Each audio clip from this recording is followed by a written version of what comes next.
this is a like automation that sorry, it's actually more of like an updated LinkedIn sequence compared to like what you've seen previously. So I thought I would yeah, really just give you an update so you can see how everything sort of changed and the improvements that I've made. So previously I had like about 100 different sequences running, like all doing the same things, and they all ran like independently. Um, but since then I've actually changed it, so now I only have like three sequences running. I actually paused them because I was doing some tests this morning. But this is version like 1.8, so every time I release a new version, it just gets updated here.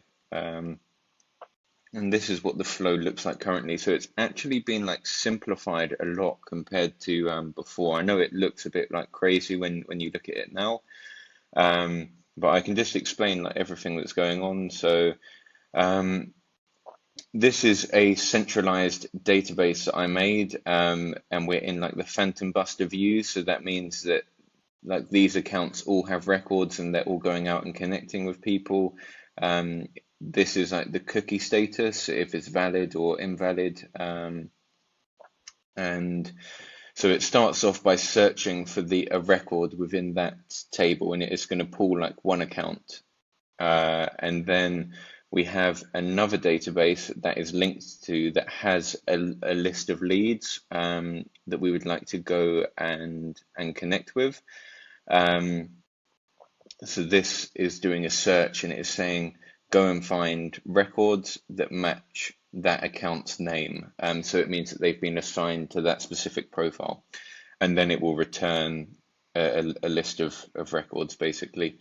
Router, that doesn't actually need to be there.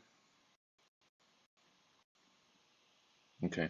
And then iterator is going to take those records and split them into individual records, and then they're going to be filtered through the various different stages. Twitter, I'm actually going to delete. That was a Twitter automation, but I think it just uses up a lot of my like Phantom Buster hours, which is much better just using them on LinkedIn rather than on Twitter. So I'm just going to get rid of that because I'm processing so many records per day. It probably spends a few hours doing Twitter. Um, okay, so the next stage is from this centralized database. I can actually like manage clients. I can manage anything from here. So this is where you would write all your messages. It's like a dashboard almost, but in a spreadsheet. So here it says, hi, first name, I'd like to connect on LinkedIn. But I can write something completely different then for the second account.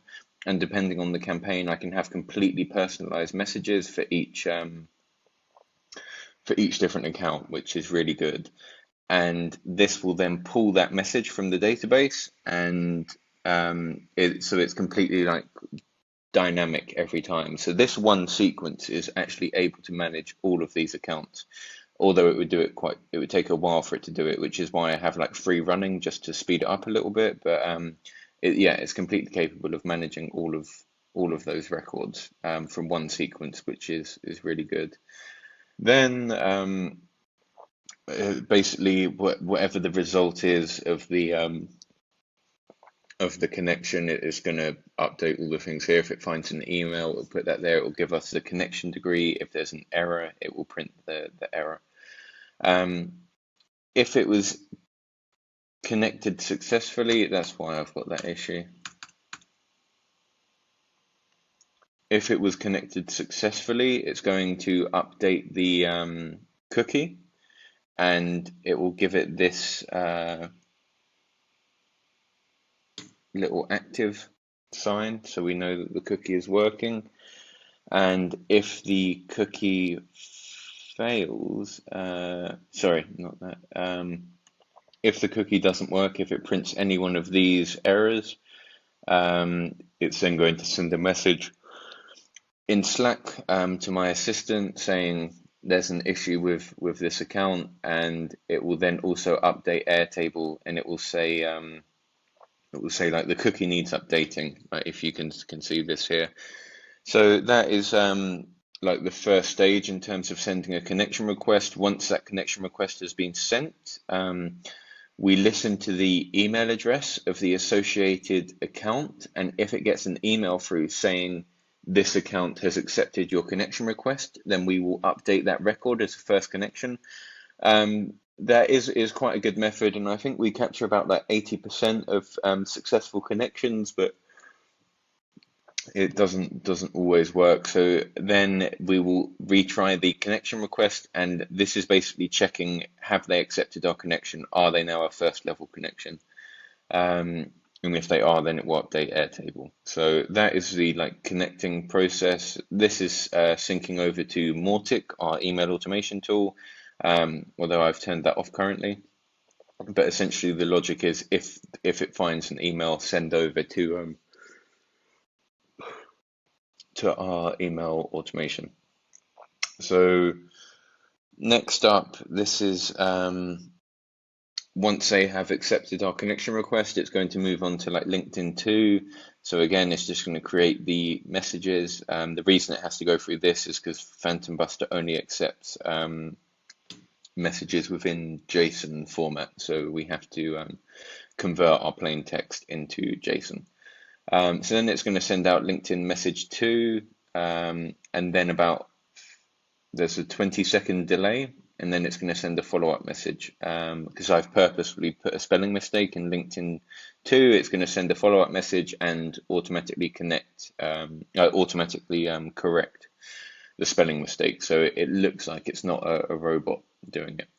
And yeah, so that happens immediately after they become a first level connection. Then after that, we have this stage, which is a message downloader. So it's going to go and check if they've responded to our message. If they have responded, it's going to sync over to this tool called Front and update in Airtable that the prospect has responded. If they haven't responded still, it's going to go on and do LinkedIn message 3 and update Airtable that LinkedIn message 3 is sent, and then it will wait for 5 days and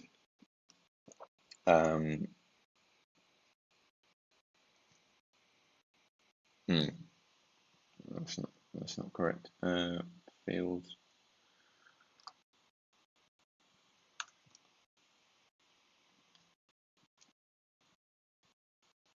So yeah, it's lucky that I've gone through that. That's why. So this logic is basically saying now is later than the last message that was sent plus 5 days. So yeah, currently we're now sending 4 follow-up messages. So I have like simplified it quite a lot. It's very easy to add in like more steps to the sequence, but really I'm trying to make it a lot more like manageable, rather than like having the more things that you have, the more things that can go wrong. So it's just really like simple, just the things that you need, and just doing each stage really, really well. So I can show you like a few other things as well. So as I said, there's like 54 different accounts in here currently, but I've now made this like accessible to clients so they can actually add an account. And from this drop down, they can say like what they want to do. You know, I want to, on this account, I want to message first connections. I want to extract from a search URL, and then they can just paste a LinkedIn search URL in the input field, which is in here somewhere. And then it will go and do that. They can message everyone they're connected with, or they can do like a referral based outreach where it will go and it will find mutual connections, and it will say, hi, I saw you're connected with David, I'd love to connect with you too. So it will reference to a mutual connection that you currently have. So that's like the flow basically. And the thing that I'm working on currently is I'm just extracting from a search result. As you can see, there should be 634 people who've been extracted.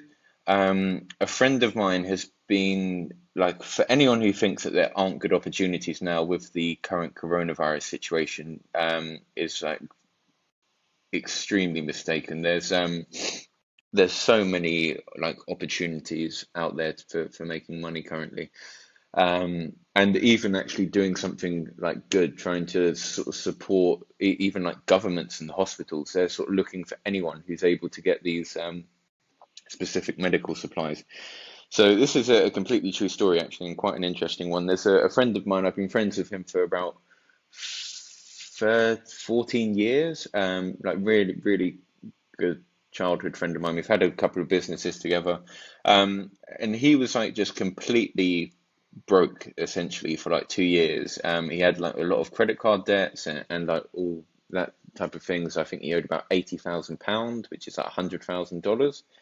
And he'd just been like sort of scraping money together, like doing little things here and there. I set up a business with him to try and like help him out a bit. Um, but anyway,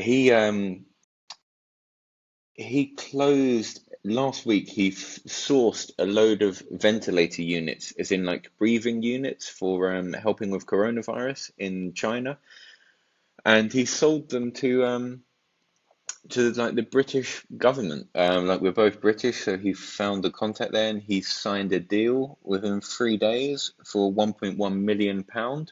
That's probably about 1.4, $1.5 million, and he made a profit of about £250,000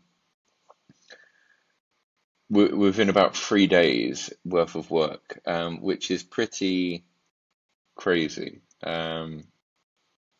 And he's now just closed like another deal, also with the British government, but with a different like body within the British government, if that makes sense. And he's for about 7 million, and it's going to make him like $900,000 in profit. So like a lot of people are doing like masks, like N95 masks, trying to like import them over and sell them to hospitals and governments and things like that. But really, it's better to go with things that not everyone else is doing. Um, go with like, yeah, ventilators. Um, or like even just have a look yourself, see what you're able to source, and then even just as simple as setting up like a campaign on LinkedIn, doing like outreach to like head of procurement and job titles like that.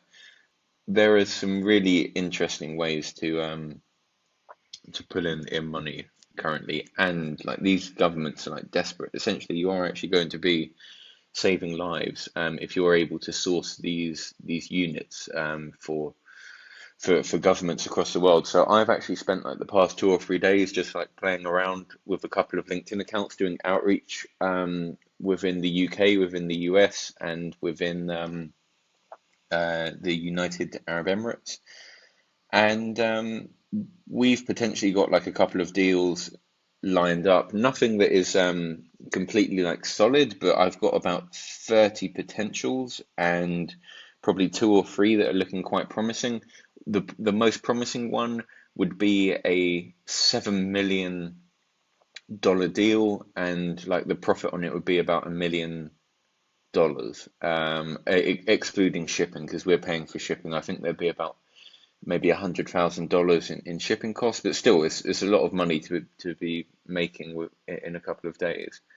Um, and these are like they're governments who have like huge budgets, and they're just desperate for these units. And the reason that they're coming to us is because we're offering them the units cheaper than other providers are able to. Um, so like there's really good opportunities out there.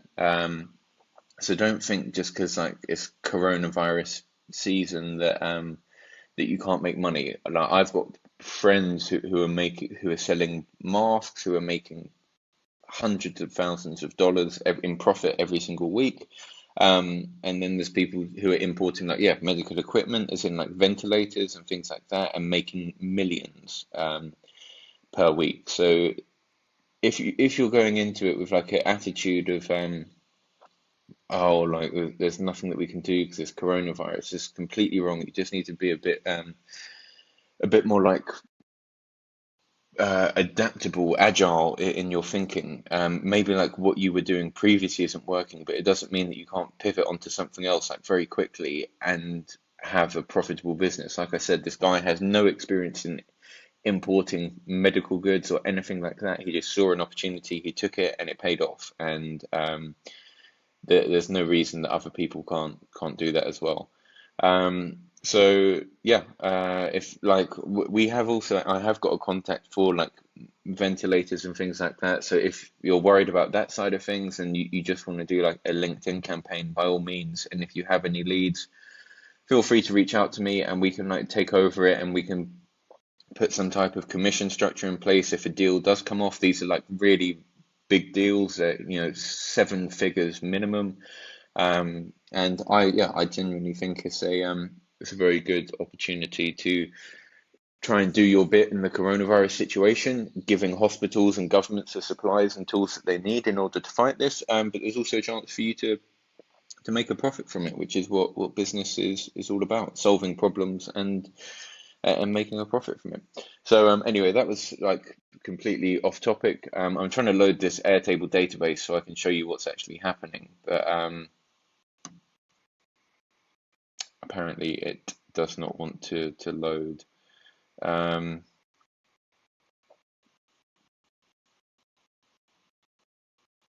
hmm. Okay, I guess like we'll just end it here. Or the only thing I was going to show you is it pasting the records in there, and then basically the campaign will automatically start. So this is currently extracting from a LinkedIn search URL, putting all of the data into this Airtable database. It doesn't want to load, and once that's done, the account automatically starts connecting with all of the records that are there. So that's basically it. So yeah, other than that, thank you for watching as always. In terms of like MVP series, really I'm just waiting for us to get approved on the Chrome Web Store before I start going like all out. There's a number of different reasons, like negative reasons not to really push everything just yet. Anyone that we get to install is going to have to reinstall via the Chrome Web Store plugin. We can't push any updates if the installation has been done manually. So it's like really it's just going to be much cleaner to sell to people, to get people to install the plugin via the Chrome Web Store. So yeah, anyway, on that note, I will yeah, leave it there. As always, any questions, please leave a comment and I'll be happy to get back to you. Thank you for watching.